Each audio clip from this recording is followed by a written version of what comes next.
Yeah,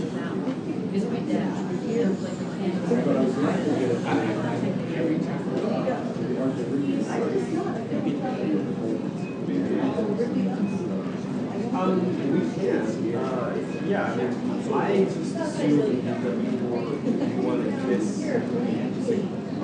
I want this.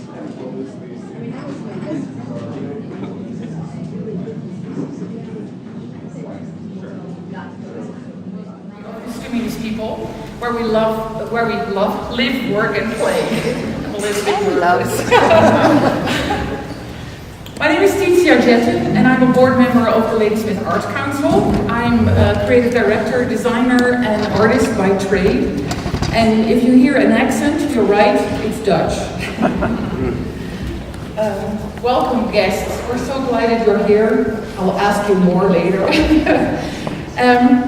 Just a little introduction. Why are we here in Aggie Hall, and why are we not in the gallery?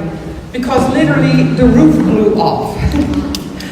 At one point, Gail said it was as if the building was breathing and gave a big sigh, like, and then the roof really lifted. So we had some experts looking at it, and they decided it's better to be here. We can go into the building. There's no damage to the studios and the art so far, but we have to wait for some other assessments in the city, so we thought it was safer to have you all here. That's the reason why we're here. Next to me, three extraordinary people. I feel very humble when I'm next to them. Sheila, Norgate, Nixie, Barton, Leier. Welcome.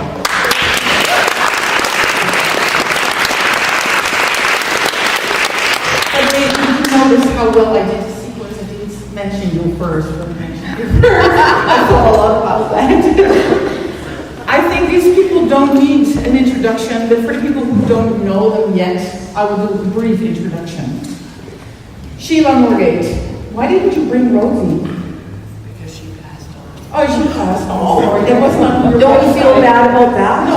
Yeah. I'm sorry. That's okay. She's here. This is my little dog we're talking about, and that's her collar. Aww. So she's a little bit here. Yes, she is. Sheila, we know your work. You have a distinct style. You live in Gabriola. You have shows in Vancouver, Victoria, Calgary, and Toronto. Your work is in collections all over Canada, and even in the Shanghai Dulin Modern Art Museum in Shanghai, in China. You have an impressive body of work, and you have a hilarious website where you give a lot of information, but I also had to laugh a lot, actually. You start with the fact that you had no intention of becoming an artist. Well, you did a bad job. You started a completely different career, and then things happened in your life, and you became an artist. And I wrote something down from your website, which is really important, which really struck me. And it said, why would anyone give up things like fiscal certainty to make marks? It has something to do with risk. And at some point, how the risk of flying without a net became smaller than the risk of never having flown at all. Have you ever had any regrets about what happened in your life? No? Okay, that's a brief and clear answer. That's what we like. Yeah. Nixie and Grant, I'm sorry, I tried to do separate CVs from you, but it's impossible. You're together forever. Did we get a nice thing like you gave Sheila? Yeah, you check it.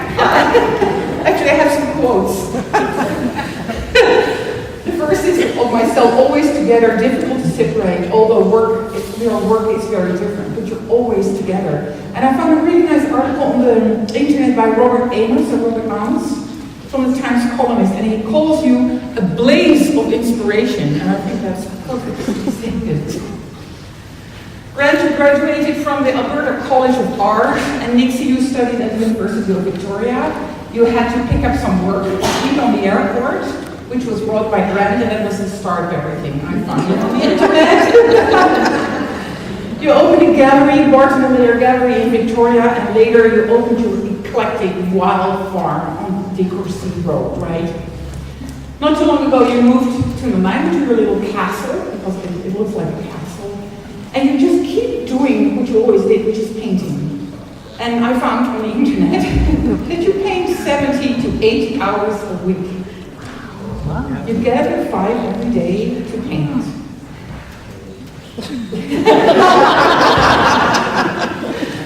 That's just rounding, that's not Nixie, because he's up at 5 and you're just getting out of bed. And there's no way you're gonna go to your studio right then, but he does. That's a little crazy. Nixie, I found that your work is technically dazzling, simple, and mysterious, and radiating with color. I think that's a good one. Oh, We all know her work, right? I can give you a list with all their shows and work, and I just wanted to say, we love you guys. We're so glad you're here. Oh yeah, and then that's my question. Are you happy with what life brought you artistically? Is there anything you would have changed if you could?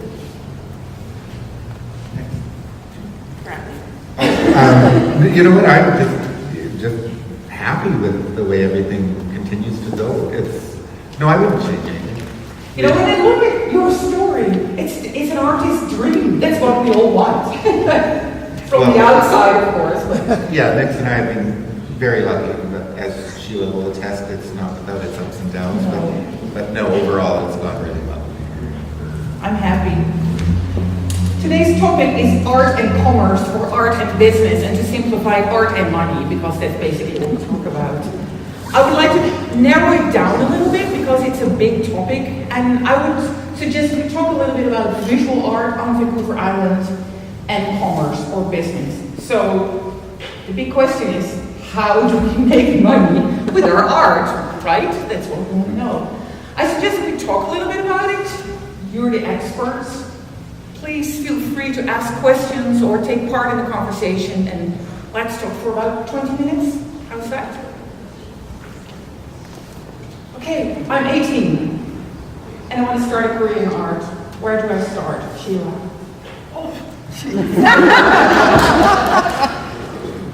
You're 18. Yeah. You're 18 and you want to start a career in art. Go to your studio. And then, Go to your studio. how do I pay the rent for my studio? Well, a lot of us had more than one job for a long time. I had a part-time job for 20 years, 2 days a week. So it's impossible to launch into a full-fledged career and be self-sufficient from art. It's pretty tough to do right from out of the gate. So I would say you've got to have some way of paying the rent, and you also carve out some time for your art practice. I have a question. I hear a lot of people who have a job, they do that so they can pay the rent, and then they say, I do this and this, I work at the bank, and on the side, I'm an artist. And I always tell them, you're an artist, you work on the side. What's your view on that, Grant? It is difficult to launch right into being able to survive full-time as an artist. But if you are really directed and passionate about that, I know that's a cliche, but you can make it work. And juggling other jobs and doing other things is what you have to do initially. And I know Nixie worked in a frame shop. I worked at Sheila worked at the bank. Yeah, we all had jobs, and until we actually opened our gallery in Victoria, which was 30 years ago, we were still supplementing our income in other ways. But backing up just a little bit about what would you tell an 18-year-old, and when we had the gallery at the farm and even downtown, I would get a lot of young people that would come in the gallery, really nervous about showing me something on their iPhone that they'd done and wondering what they should do. And as Sheila says, your studio is hugely important, and to spend as much time there as you possibly can. I'm also have been a huge proponent of art colleges as opposed to universities, and I mentioned this the last time we spoke at Ladysmith, and I still feel very strongly about this, that if you are 18 and you're at all academically inclined and have the financial wherewithal to pay tuition, go to college or university and study visual arts and do a 4-year program. You can do 2-year programs almost anywhere. They also do a 4-year program now in Ireland. And I always think that's a huge asset, not just for the technical skills, but for the fact that you'll get exposed to a lot of like-minded people. Because often as an 18-year-old, you sort of feel alienated and weird and unconventional and that you don't fit in because you're not cool or whatever. That was my experience. But when I went away to Calgary and went to art school when I was 18 and found out that there were all sorts of other people like me that were really excited about visual things, whether it was jewelry or ceramics or sculpture or painting. And I'm talking too much.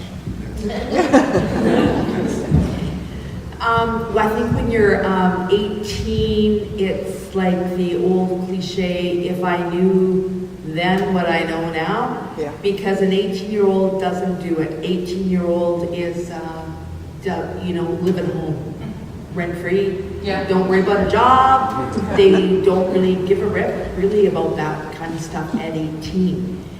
But if you're passionate, like Grant says, you have to go to school and you have to work. You have to be parents that have a lot of money to pay for that so you can have your own studio and that's all you do. It's really difficult. And I don't think at 18, I wasn't there. No. So, what if you had a career your whole life and now you're 60 and your big passion, your big dream is becoming an artist, becoming a successful artist, making some money as an artist, starting up a practice or having a small art business? Where do you start?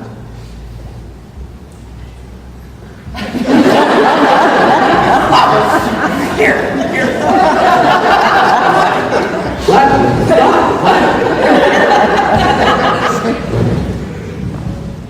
Wow, yeah, where would you start? Because that's the question, right? That's what we want to know. Well, what has to lead the process is your work. And that's why I said go to your studio, go to your room. Because if you don't have a body of work that doesn't have a voice, then you have nothing to bring forward. And the only way you get a voice is by speaking. And I don't mean like we are, in the studio, you work and produce a body of work that speaks. And then you start moving out from there to, the great thing about the recession that knocked a lot of galleries and artists flat on their keisters is that it has really spawned a very powerful grassroots movement by artists and who are running co-ops and group studios and putting on their own shows and that sort of thing. So there's always venues like that to get going. But there is no magic about this. A gallery will only take you on. It has nothing to do with how good you are as a person or any of those, how polite or how nice. It's your work, and if your work is what they see, and you get about a second to show that on a computer screen, in fact. So it has to really speak and be clear and loud, and have your voice in it, which makes your work different from anyone else's work in the world.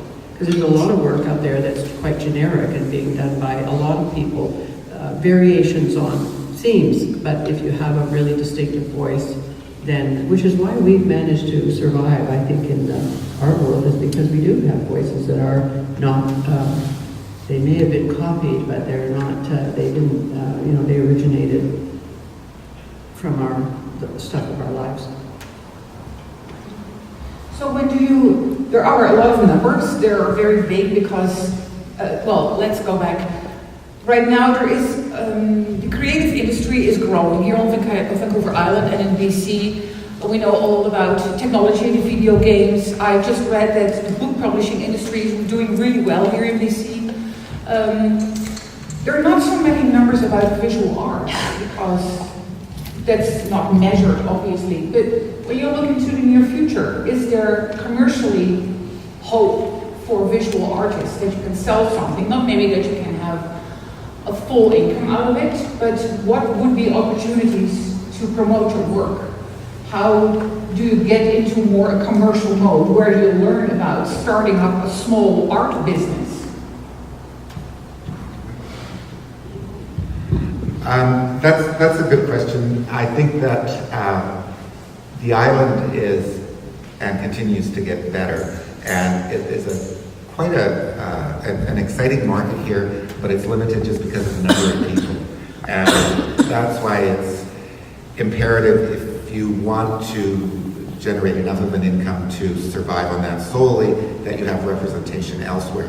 And the first part of that, as Sheila mentioned, is that you have to have a distinctive voice that only you have, that will be acknowledged and recognized and is a promotable thing by the galleries, because essentially the only thing they are interested in is making money, because it is a business. And as an artist, when you're associated with them, that's important too.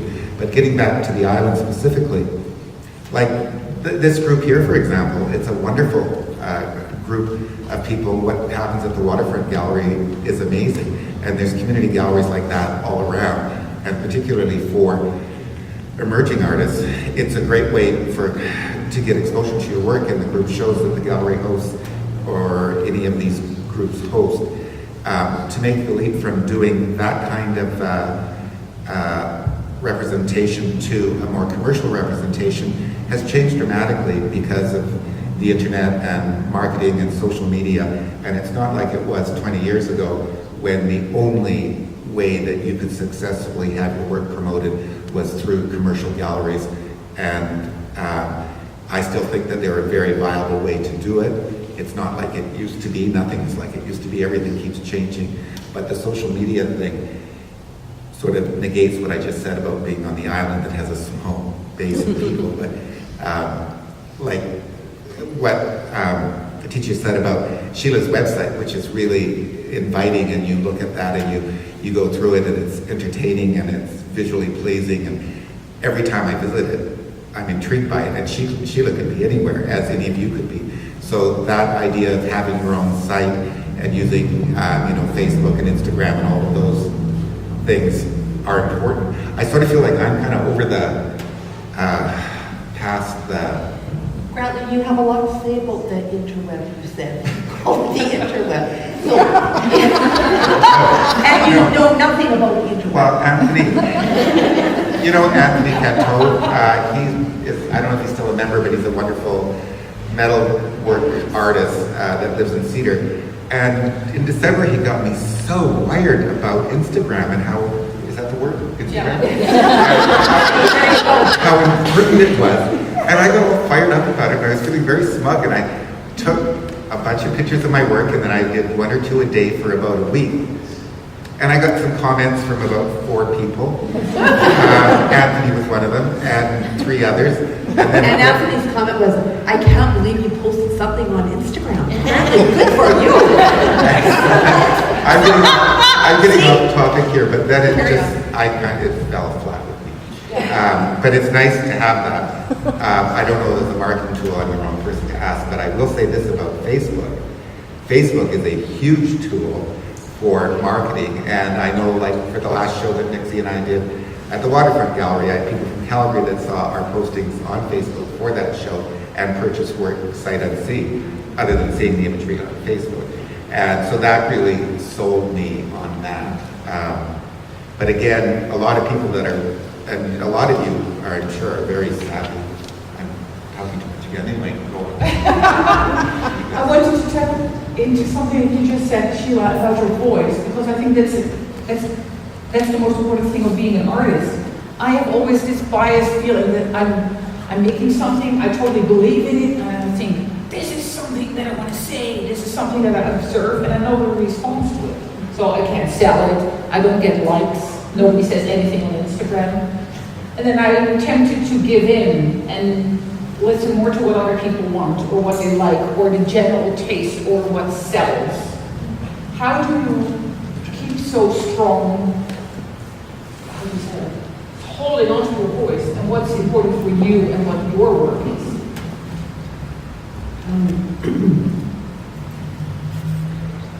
Well, I think one of the main things that I've wrestled with that has allowed me to keep my voice is that I made peace with the relationship between my identity, my self-esteem, and success.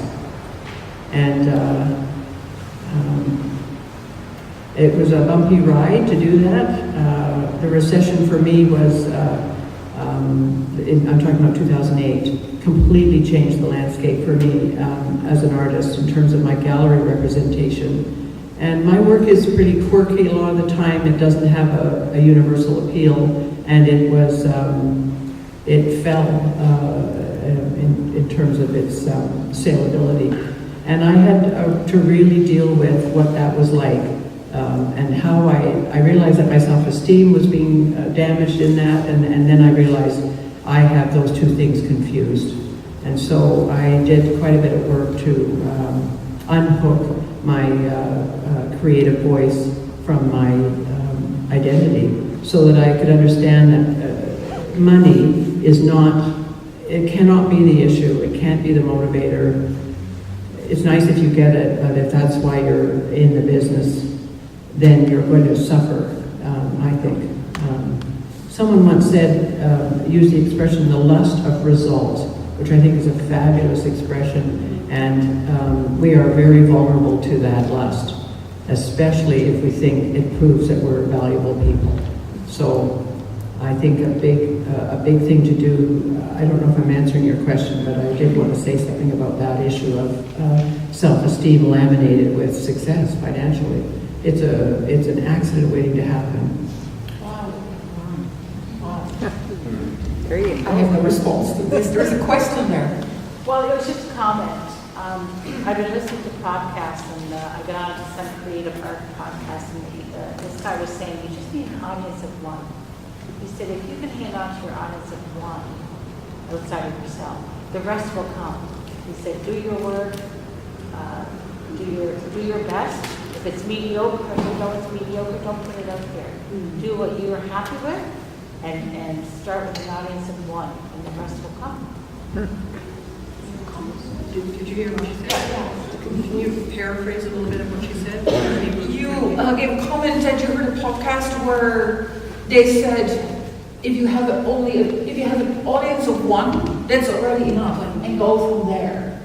So that you start building up, you don't need the masses to run after you. But one is already enough, which means that at least one person has heard your voice, what you're saying. Yeah, and the first one is us. I mean, that is you have to work with your studio door closed. And that means you're the only one in there with whether it's writing or whatever it is you're doing, you know, and then you might open it after it's done, but not while you're working. So yeah, I think the first audience is ourselves, and then we go out from there. Do you guys want to say something about that? How about when you're working away, is this okay to talk like this? Okay, when you're working away and you reach your maximum and then things aren't working, you don't think it's working well, and then you ask for somebody else's opinion, and then they will come up and say, well, maybe you should do this or do that or blah, blah, blah. So because you're not comfortable in what you're doing, you do it, and then you look at it and you go, I don't like that, and you take it all away. Right? Right? Those were my suggestions.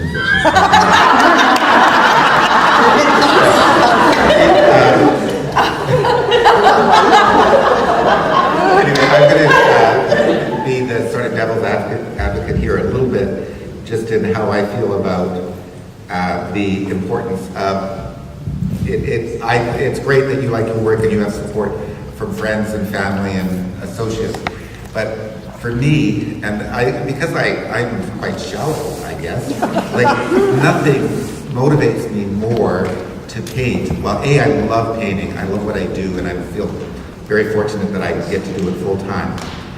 But nothing motivates me like the sale of work. And I would be lying if I said otherwise. Like, I want the work to be good, and I want to feel like it is a reflection of what I'm noted for, what techniques that I do and the rest of that, and that I'm positive about it. But ultimately, I'm most excited when it sells.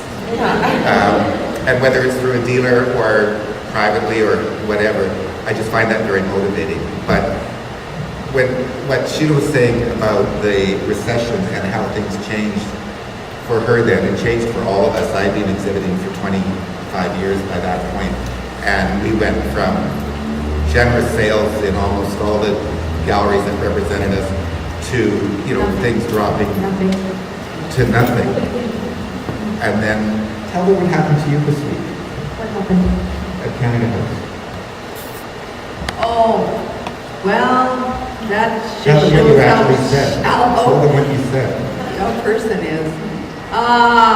Okay, I paint still life, I paint flowers, and I know what I'm doing, and blah, blah, blah. People kind of expect that, and you get so sick to death of painting the same thing over and over again, even though people love it, but you are tired of doing that. So, nothing, sale at a gallery. Oh, lo and behold, isn't it a flower painting? Well, gee, I said to Grant, I'll start making flowers again. That's not really what she said. Can I swear? Yeah.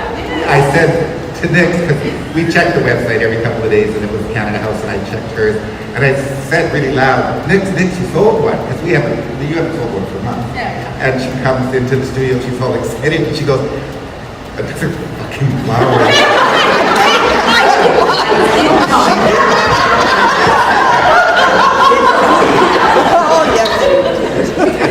Anyway, Okay, I'll tell you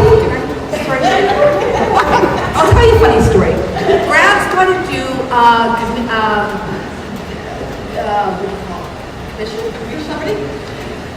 commission for somebody for Christmas, and they want him to paint his dog. First dog passed away, so second dog. They have the first dog that Grant did. Now they want the second one of the new dog. And they sent a photo. Grant goes, I'll be happy to do it. I'll be happy to send me some photos. They sent a photo of this dog, and the dog was doing a downward dog, like that yoga pose, right? So his paws are stretched out like that, and his butt is up in the air. And I said to him, you cannot paint that. That looks ridiculous because of the angle, the paw, the bum in the air, blah, blah, blah. He goes, no, I'm going to do it. So he does it. I go, oh, gee whiz. Anyway, so he did it, and they're waiting for the Christmas present sent away. So who was really upset with himself, I think, was him, until he got the phone call.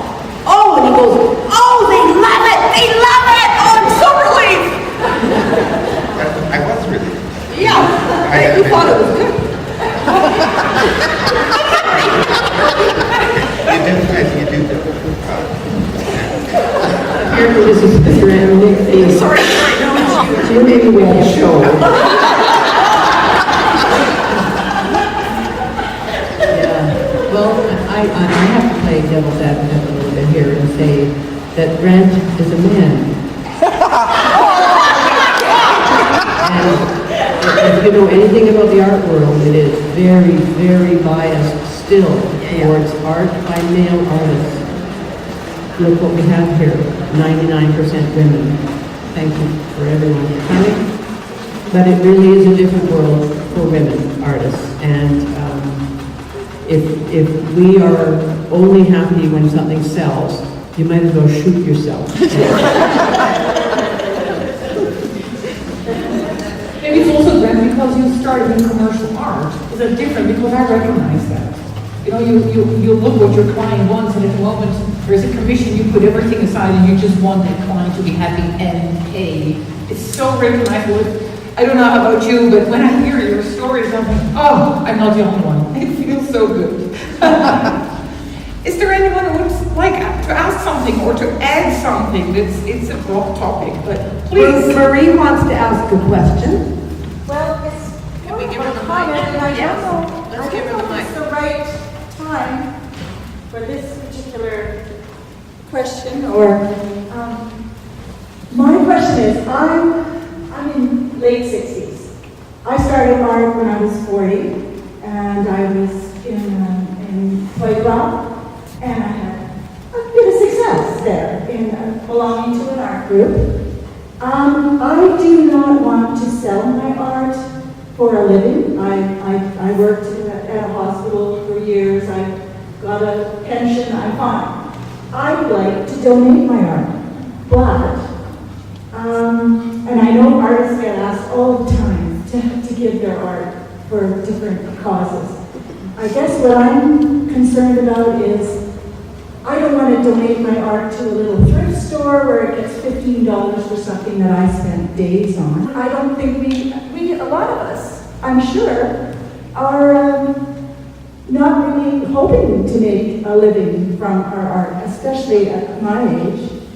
And I'm thinking, how do we go about it and not flood the market and make it hard for other artists to make a living? I mean, I would happily give to the waterfront gallery if they ask, you know. And how do you find places to give art? Well, that's a big question. Thank you very much. Did you want to address this? Sure. Yeah. Why don't you come up, because it's great to get it on the mic. Over Christmas, I was at Vancouver General Hospital because my mother-in-law has been a patient since December 12th. And I actually met the person who's in charge of the donation program. And I spoke with him, and I have his card, and I have his contact information if you're interested in donating to Vancouver General Hospital. Actually, check that out. When I was living in Whitehall, and I did donate there. But now that I live on the island, I want to do it here. I don't want to give art to Vancouver. I want to Do they have a program? Yes, the Nine Hospital has an art collection. Yeah, and any hospital around might, or could start one, you know. Yeah. Great. Okay. So, Ladysmith, would you, just a question, would you feel that it would interfere with your work when people would donate their work, with their work, where you want to sell your work commercially? No, It's I don't a think nasty question. I don't think that would impact it, and it's important to donate work. Nixie and Sheila and I have all done that for 40 years, and you get inundated with requests. There is absolutely no way to financially get a tax receipt for it. That does Not any if you good do it yourself, with people, but if you do it through a corporate, you know, anyway. But it's important to do that, but I don't think it negates the value of other work that other artists are producing in any way. Thank you. All right, any other people who would like to comment or respond? Would you like to make? Hi,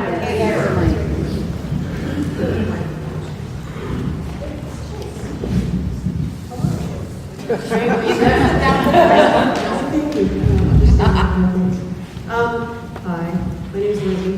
I have a unique perspective here. I met Sheila Norgate. I used to live in the States. I'm from Boston. I lived in the States for 20 years, and I worked in a gallery that represented Sheila. So when I recognized this fantastic work, I kept saying, "Wow, this is great." And then I moved back home here, and I got to come and meet Sheila in her gallery in her studio on Guerrilla. Anyway, my question is, I'm back here. When I was there, I started painting.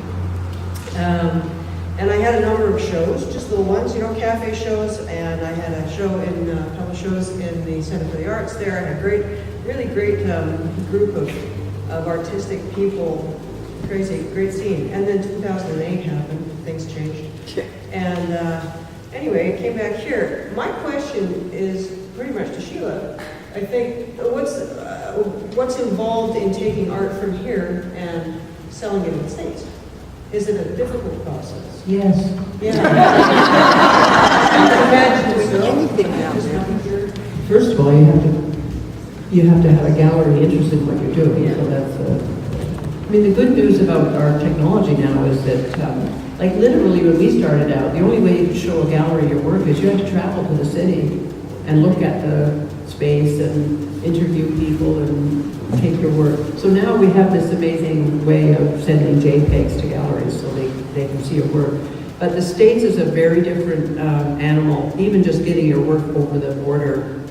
I've had artists in galleries that I've been in the States consult with me about how to do it because it's that tricky.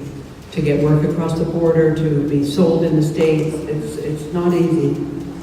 I wouldn't know what, you know, I mean, it's not an easy thing. Doesn't mean it can't be done, but I was doing it, yes. Yes. You know what I would do is ask, if you're serious, I'd ask galleries who in their roster are Canadians, and then I'd contact the Canadians the way people have done with me and find out how I was doing.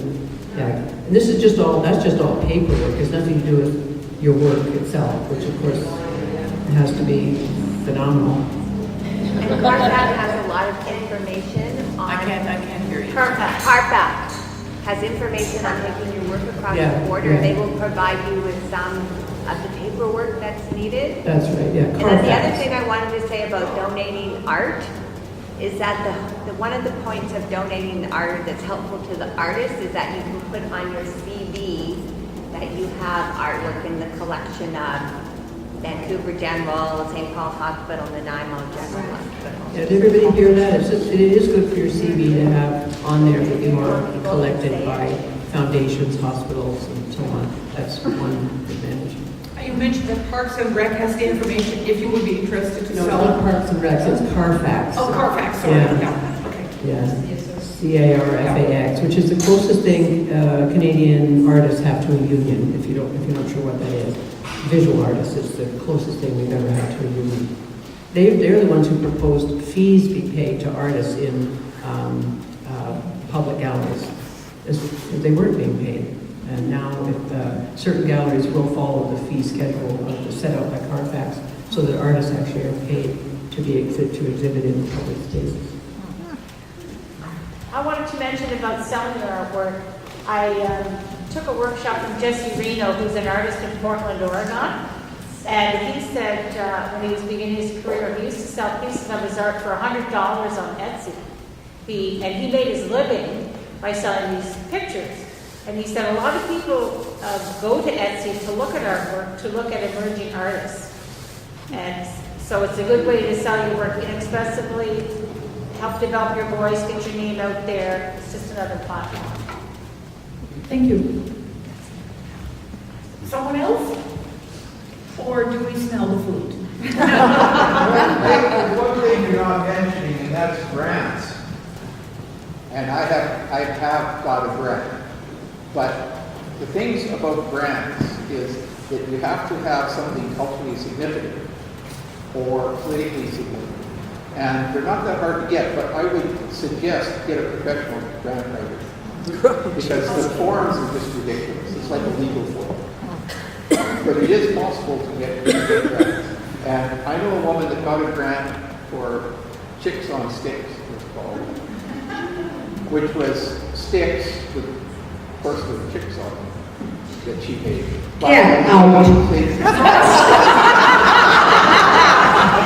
She got a grant and she toured. And she got paid for every public gallery she was in, though I think she had to drive them up there herself. Well, you're a topic for a whole new conversation. Let's get together again. But that is something that you can consider. There's one that nobody has thought of yet, and I'm sure it would get a grant, was if you were to go to every place Edward Curtis or Edward Hughes painted and repaint it, I'll bet you could pitch that as a grant. If someone's interested. Well, thank you. We spoke about Grant's Instagram. We spoke about Sheila's voice. We spoke about your flower painting, which was sold commercially, and there is a lot more that we can talk about, but I think the food and the coffee is calling. I would like to thank you, Grant, Nixie, Sheila, for being here and for being so fabulous again. I'm just getting started. Is that it now? Well, yeah, you can continue if you want to. Whoa! I guess so. What? Laugh at me. I know. Well, enjoy your meal. I would like to thank the city of Ladysmith for bringing us together here in the Aggie Hall, which is great because we could be in the gallery. I would like to thank Donna and Angela for the food. I would like to thank Dorothy and Leah, for the flower arrangements. This is absolutely absolutely beautiful. I would like to thank Robert and the other guy, Trent and the other guy, for all the tech. And thank you for coming here, for listening, for participating. Please come next time where we have a roof over our head again. Thank you very much.